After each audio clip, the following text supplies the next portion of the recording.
¿Qué tal, chicos, chicas? Soy el licenciado Pedro de la Garza. Les voy a dar la clase Problemas Económicos y Políticos de México. El día de hoy nos compete el tema de inflación y problemas de la mano de obra. Vamos a comenzar definiendo inflación y cómo se provoca. La inflación es la subida de precios de productos y servicios y se produce con la inyección de dinero al mercado de forma artificial. El gobierno le pide a la tesorería que produzca dinero. La tesorería produce dinero, se lo entrega al gobierno y le dice: te lo voy a prestar ese dinero, me lo vas a regresar con un interés. El interés puede ser del 2, 3%, un interés bajo. El gobierno lo que debería de hacer es agarrar ese dinero, dárselo a los bancos, que se lo presta a los bancos y le dice: me lo vas a regresar, nada más que me vas a regresarlo con un interés del 5%, por decir. Entonces el gobierno, con ese dinero que le pagan los bancos, puede pagarle a la tesorería y va funcionando bien el mercado del dinero. Los bancos agarran ese dinero, se lo prestan a la gente y le dicen: me lo vas a regresar, nada más que te voy a cobrar el 10%. Los bancos con ese dinero se lo pueden pagar al gobierno, el gobierno así a la tesorería. Si eso funciona de esa manera, tenemos una inflación, pero una inflación controlada, una inflación pequeña, que es importante que en la economía haya una inflación pequeña para que los productores van a hacer un producto o un servicio que con el tiempo va a ir costando un poquito más. Entonces todos los productores quieren que su producto cueste un poquito más con el tiempo, eso es normal, es parte del capitalismo. El problema es cuando esa inyección de dinero es grande, entonces hay más dinero en el mercado y los precios suben en porcentajes ya mayores que afectan al sueldo de los trabajadores, al poder adquisitivo. Se reduce el poder adquisitivo. Ahorita vamos a ver eso, lo que es un sueldo nominal y un sueldo real.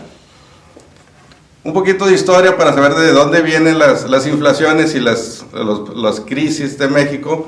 Vamos a comenzar con el año más o menos 1950 a 1970. Comienza un sistema de sustitución de importaciones. La sustitución de importaciones es cerrar las fronteras, evitar que entren productos del extranjero y de esa manera la industria nacional se fortalece, son los que venden los productos, tienen mayores ventas, tienen mayor capital. La intención es que se recapitalicen, que inviertan en sus empresas, de esa manera mejoran en su producción, en su calidad de servicios y pueden también haber mayores empleos e ir subiendo los salarios. Eso sucedió de 1950 a 1970, no tuvo el éxito esperado porque las empresas no reinvertían ciertamente todo lo que se necesitaba para que se fueran fortaleciendo, pero de cierta forma, así como quiera, la industria nacional fue creciendo. En 1970, más o menos, 1970, 72, es donde crece mayormente la industria en México. Y de 1970 a 1976 es el presidente Luis Echeverría. Con el presidente Luis Echeverría estaba fortaleciéndose la industria y quiso dar un beneficio a los ciudadanos, incrementando los subsidios, incrementando el populismo. El populismo es pues dar subsidios. Subsidios quiere decir que el gobierno da una aportación económica, puede ser a la producción, incrementando los salarios, reduciendo el costo de los energéticos. Entonces el gobierno comenzó a crecer también en su estructura, en su burocracia, había muchos empleados, también creció en las paraestatales, en empresas que el gobierno tenía. Entonces tenemos subsidios, incremento de los sueldos, incremento de las paraestatales. Todo esto generó un gasto público muy grande. Esto causa una deuda interna grande. Por lo tanto, el gobierno se fue quedando sin dinero y lo que hacía era imprimir más dinero. Al imprimir más dinero, como vimos anteriormente, lo inyecta al mercado y produce una inflación. Entonces esa inflación fue creciendo fuertemente. ¿En qué afecta esto al ciudadano?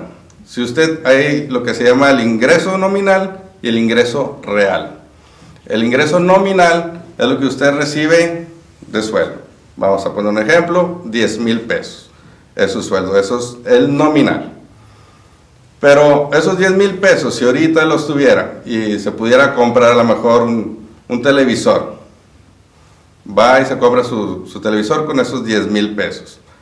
Pero si decide no comprarlo, si decide ahorrarlo, ese dinero, usted lo mete en el banco y le van a dar una tasa de interés menor a lo que es la inflación. ¿Qué quiere decir esto?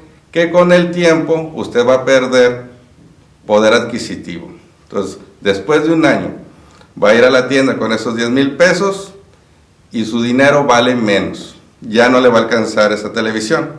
Quiere decir que se está haciendo más pobre realmente. Aunque sean los mismos 10,000 pesos, con el tiempo ya no se puede comprar los mismos productos o servicios con esos 10,000 pesos. Entonces tenemos el salario nominal, que es lo que usted le paga, y el salario real, que es lo que usted le pagan, menos la inflación. Entonces, en ese tiempo de Luis Echeverría, del 70 al 76, se incrementó fuertemente la inflación y la gente comenzó a perder mucho poder adquisitivo. El salario más alto real que tenemos de los últimos tiempos sucedió en 1976. De ahí en adelante fue bajando hasta aproximadamente el último cálculo que tenemos es de 1994, en donde se perdió 1/5 parte del salario. Entonces, si usted ganaba 100 pesos en poder adquisitivo del 76, eso en 1994, esos 100 pesos eran como si fueran 20 pesos. Entonces, a usted le siguen pagando una cantidad nominal, pero la realidad es que puede comprar menos cosas. Después fue el presidente López Portillo, de 1976 a 1982. Ahí el petróleo tuvo un auge muy importante en México. Creíamos que éramos ricos. El presidente inclusive lo mencionó, dijo, ahora somos ricos. La cuestión va a ser cómo administrar esa riqueza. Pero seguía el gasto público, el populismo. El populismo tiene buenos resultados en el corto plazo. En el corto plazo la gente gana más dinero, se siente más desahogada económicamente. Pero como es una deuda, como es una inyección del dinero artificialmente, eso con el tiempo nos va a cobrar los intereses. Y va a ser peor, porque la sociedad va a perder poder adquisitivo. El populismo se hace para ganar votos. En un momento que el gobierno quiere ganar votos, hace alguna política populista, la gente se siente bien, votan por ellos, pero con el tiempo eso va a traer repercusiones graves económicamente. Entonces tenemos el auge del petróleo, como mencionaba, pero seguía la deuda, inclusive se incrementó, se hizo la deuda externa. Cuando el dinero nacional no es suficiente, se pide al extranjero y se tiene una deuda externa. Pero la deuda externa creció tanto que fue a llegar a ser problemática incontrolable. De 20,000 millones que se debían, pasó a una deuda de 70,000 millones. Además de incrementarse la deuda en sí, el capital, se incrementaron los intereses también del extranjero. Entonces, se cae en una crisis que se terminan los dólares. El presidente López Portillo tiene una frase muy conocida que es: defenderé el peso como un perro, así como un perro, defenderé el peso como un perro defiende a su hueso, queriendo decir que no iba a haber una devaluación, pero la devaluación fue de un 600% en su sexenio, de un 600%. Quiere decir que si el dólar costaba 10 pesos, por poner un ejemplo, se incrementó 6 veces, de 10 pesos a 60 pesos. Otra frase muy importante que él dijo es: ya nos saquearon, pero no nos volverán a saquear. Entonces México está en una crisis importante. Esa crisis genera que se inyecte todavía más capital al mercado, una mayor inflación. Al haber crisis, los productores venden menos. Al vender menos, hay menos empleo, la gente está desempleada, por lo tanto compra menos productos y se hace un círculo vicioso.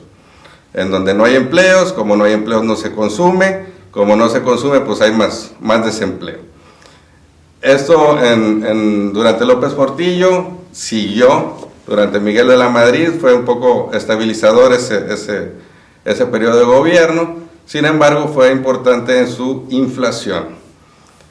Y esa deuda que se tenía también externa, interviene el Fondo Monetario Internacional, que es un fondo internacional que pues apoya a países con préstamos, pero hace que los países, le pide a los países que reduzcan sus gastos, que no se endeuden, que abran sus mercados. De ahí es que viene después el inicio de la globalización, en donde México acaba firmando el Tratado de Libre Comercio por tener esa apertura de pasar de la sustitución de importaciones a la apertura grande del Tratado de Libre Comercio y la globalización, también por requerimiento del Fondo Monetario Internacional. Hablando de la mano de obra, hay países ricos y hay países pobres. Por ejemplo, un país rico, Estados Unidos, y un pobre, pues México. ¿Qué es la diferencia? La diferencia de un país rico es que tiene capital, tiene tecnología y exporta inclusive dinero a otros países. Un país pobre no tiene tanta tecnología, no tiene tanto dinero y es principalmente productor o exportador de bienes primarios, por ejemplo el petróleo. En Estados Unidos, petróleo, tomate, cosas del campo, artículos básicos, primarios le podríamos llamar. Estados Unidos, si nos vende un celular a lo mejor con un costo de 5 a 10 mil pesos, y nosotros le vamos a regresar por ese celular venta de tomate, digamos, en donde el tomate pues costará unos 10, 20 pesos el kilo, comparado contra un kilo de celulares, pues a lo mejor un kilo de celulares pues puede ser 40 mil pesos, comparado contra 20 pesos que podemos nosotros exportar un tomate. Entonces por eso el país rico, al exportar bienes de tecnología, pues tiene un mayor ingreso y puede pagarle más a sus trabajadores. En el caso de México, pues una cosa importante que afecta mucho la mano de obra son las crisis que mencionaba anteriormente. Entonces hay inflación, hay crisis, hay desempleo. Al haber desempleo, más gente quiere conseguir un empleo, hay más competencia para conseguir un empleo. Y las empresas y el gobierno tienen poco dinero porque está en crisis. Entonces, esa mano de obra baja de precio. Como tenemos mucha oferta de mano de obra, el precio de la mano de obra baja. Y el país rico, a diferencia, como tiene productos de alta calidad, no tiene las crisis recurrentes que hemos tenido nosotros, puede pagarle a sus empleados más. ¿Han oído la frase que dice el rico se hace más rico y el pobre se hace más pobre? Pues es precisamente por esto de la inflación. Cuando el rico es el dueño de los activos, es el dueño de la maquinaria, es el dueño de las empresas, es el dueño de los productos. Entonces, al haber inflación, el rico va a vender su producto o utilizar su maquinaria en un precio mayor, porque es el dueño. Pero el pobre, al ser el que compra ese producto, que le va a costar más caro, él va a ganar lo mismo, pero los productos van a costar más. Por lo tanto, con el tiempo se va a hacer más pobre. Entonces, la inflación va directamente relacionada con la mano de obra al afectar en la crisis y en la cantidad de empleo que un país ofrece. Chicos, vamos a retomar un poquito más la nacionalización de la banca. Cuando fue la nacionalización de la banca por López Portillo en 1982, México estaba quebrado, no tenía dólares, y lo que hizo fue nacionalizar la banca, y a toda la gente que tenía inversiones en dólares, le tomó esos dólares y se los pagó al 50%. Por ejemplo, imagínense, si ahorita el dólar está en 13.50 y ustedes tuvieran una inversión en dólares y el gobierno se los quita y ahora se los va a pagar en 6.50, 7 pesos, ustedes tendrían una pérdida grande en su patrimonio. Entonces, eso ha sucedido de varias formas en la historia de México, cómo la gente ha reducido su capital. Unos se hacen más ricos, otros se hacen más pobres. Por ejemplo, otro ejemplo de eso es en el error de diciembre con Ernesto Zedillo. El dólar se subió al doble, quitaron los créditos y los bienes, las casas, los terrenos, bajaron a la mitad de precio. Entonces, por ejemplo, si ustedes tenían 1 millón de pesos, ese millón de pesos lo tenían en dólares, el dólar se va al doble, entonces ya tienen 2 millones de pesos. Y un terreno que costaba 1 millón de pesos se fue a la mitad, costaba 500,000 pesos. Entonces, como antes se hubieran podido comprar un terreno con ese millón de pesos, comparado con lo que costaba el terreno de 1 millón de pesos, se podían comprar un terreno, pero como se fue al doble y tenían 2 millones de pesos, y el terreno a la mitad, 500 millones de pesos, entonces se podían comprar 4 terrenos. El rico, que tenía ese millón de pesos, que tenía la posibilidad de tener el efectivo, en vez de comprar un terreno o una casa, ahora podría comprar 4 casas. Pero al revés, el pobre que tenía un crédito, que estaba pagando su casa, como la inflación fue también muy alta en esa temporada, los créditos se le fue muy costoso, el interés subió, los intereses no eran fijos, los intereses subían mucho y esa persona dejó de pagar su casa por no tener el capital suficiente, la deuda se le fue incrementando al grado que la llegó a perder.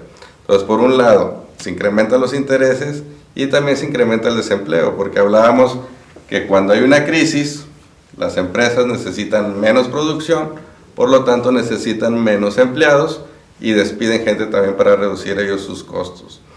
Entonces, esto fue durante la época de Zedillo. El Tratado de Libre Comercio es una respuesta de México para poder seguir con la economía internacionalmente, y los préstamos que les daban es uno de los requisitos también que abra su mercado.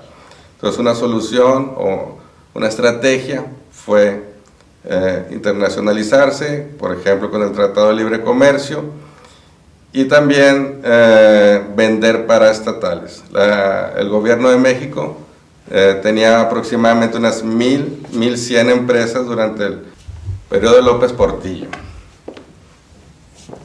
Tenía más o menos 1,100 empresas que poco a poco las fue privatizando.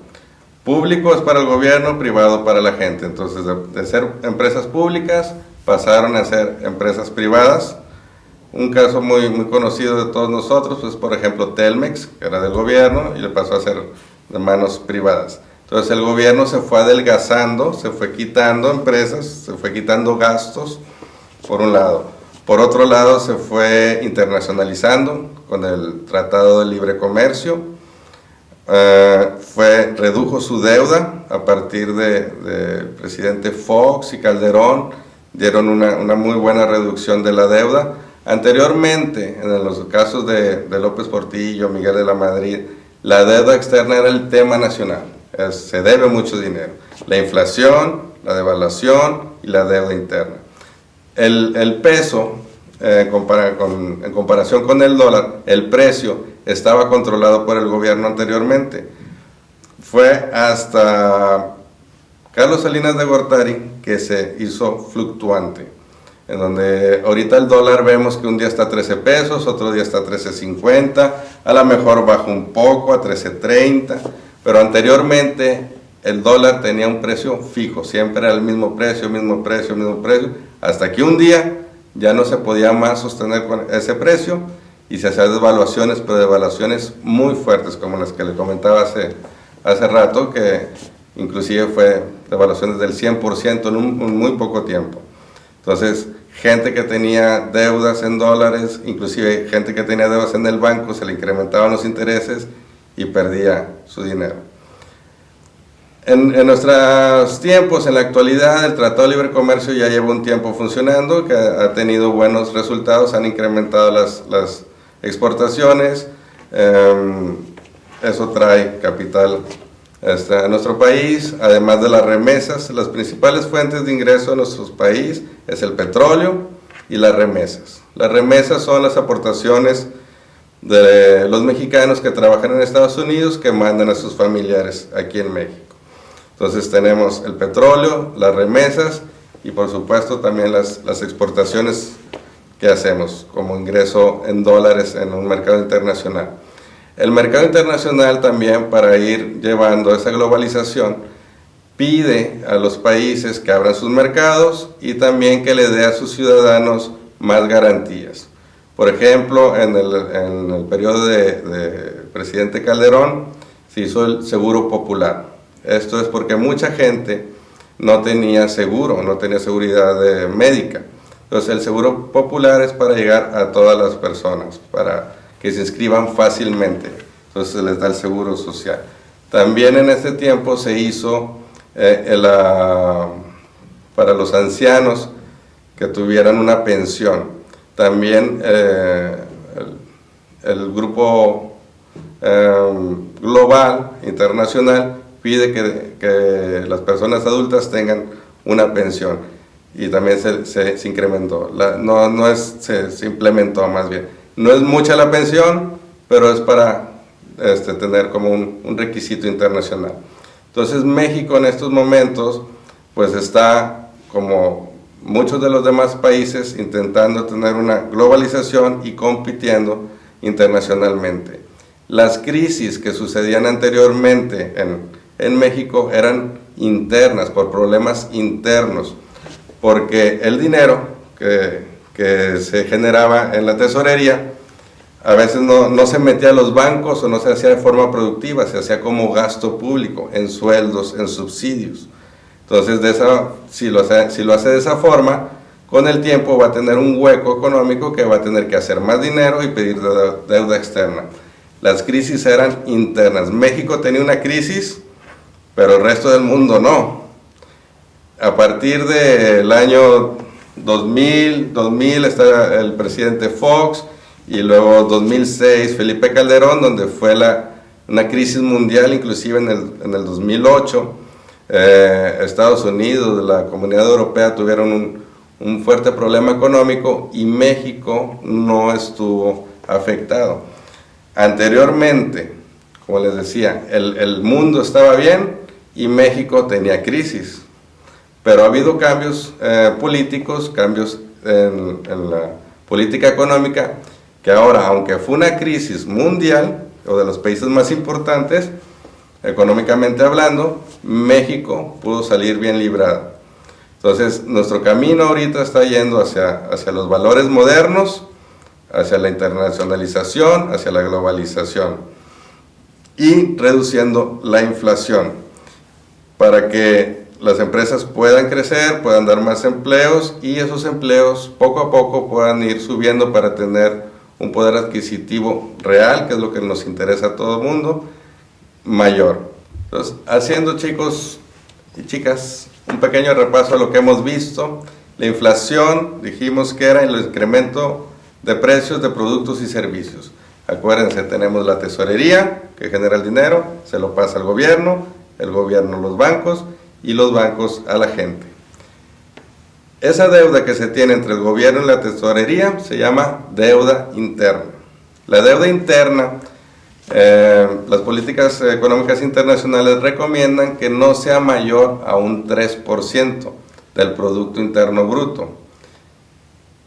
¿Qué es el Producto Interno Bruto? Es lo que un país genera normalmente en productos y servicios y económicamente esos productos y servicios, ¿cuánto producen? Es el Producto Interno Bruto, que se mide normalmente por año. Entonces, esa deuda interna debe de ser no mayor al 3% del Producto Interno Bruto. Y en México, en tiempos de Echeverría, de López Portillo, Miguel de la Madrid, la deuda interna era mayor al 10%. También era una cuestión importante que generaba crisis, inflación y por lo tanto la disminución del ingreso real. ¿Se acuerdan qué es el ingreso real? Es el ingreso nominal menos la inflación. Entonces, al haber una inflación mayor, el ingreso real se reduce. Entonces tenemos la deuda interna. Pero cuando ese dinero no es suficiente, se tiene que pedir una deuda a otro país. Eso se llama deuda externa. Entonces, durante muchos años México estuvo envuelto en una deuda interna y una deuda externa grande, que inclusive durante muchos años, en los tiempos de Zedillo, que el presidente Zedillo estuvo de 1994 al 2000, se cancelaron los créditos. Entonces, si usted quería comprar una casa, la tenía que hacer de contado, porque no había un crédito hipotecario. Y cuando surgió, ya por ahí del año 2000, con el presidente Fox, los créditos, la tasa de interés era muy alta. Una tasa de interés del 24% anual para el crédito de una casa es muy alta comparado con otros países que, por ejemplo, Estados Unidos puede tener una tasa del 1% anual. Entonces, a los mexicanos nos cuesta más los créditos, nos cuesta más el dinero debido a esa falta de producción, por un lado, por manejos económicos, políticas económicas que causan también una inflación. Y la mano de obra va directamente relacionada por no tener el suficiente empleo, y al haber mucha oferta de mano de obra, dijimos que el precio de esta bajaba. Entonces, si comparamos un ingreso real en países desarrollados como Europa o Estados Unidos y el ingreso real de países subdesarrollados como México, la diferencia es muy grande. En otros países su poder adquisitivo es mayor que el de nosotros debido a su mayor industrialización, que han tenido unas políticas económicas más sanas y una menor inflación. El caso ahorita que está sucediendo en Estados Unidos, dijimos de la crisis del 2008, ¿se acuerdan? Esa crisis fue debido a malos manejos en la banca, en créditos que después no se pudieron pagar, por lo tanto les faltó dinero y se produce una crisis. Ellos, para salir de la crisis, optaron por inyectar dinero a su mercado. Cada mes ellos incorporaban al mercado millones de dólares. Con eso, inclusive a gente, aunque no trabajara, le regresaban dinero, ya sea por impuestos, les regresaban dinero para que esta gente comprara. Entonces, es un círculo diferente al que se vivió en México. En Estados Unidos, para mantener los salarios, incrementaron la producción de dinero, pero la gente tenía dinero para comprar, por lo tanto las empresas necesitaban producir más y tener más empleados, que a su vez tenían empleo y podían comprar más. Entonces se hace un círculo virtuoso para salir de la crisis, a diferencia de nuestro caso, que lo que había era desempleo, y al haber desempleo pues no se compraban los productos y por lo tanto las empresas todavía tenían que hacer mayor desempleo. Todo eso afectando directamente al salario, por lo que decíamos antes, que iba bajando porque había demasiada oferta. Bueno, chicos, en estos minutos vimos años de cómo ha sido la política económica de México, en donde en el tiempo pues la gente hemos tenido reducción de nuestro ingreso real, esperando que estas políticas que se están haciendo de modernidad, de globalización, nos lleven a un mejor puerto y volver a agarrar ese poder adquisitivo que hemos perdido. Me dio mucho gusto estar con ustedes, estoy a sus órdenes, la Universidad UIN, licenciado Pedro de la Garza, para servirles. Gracias.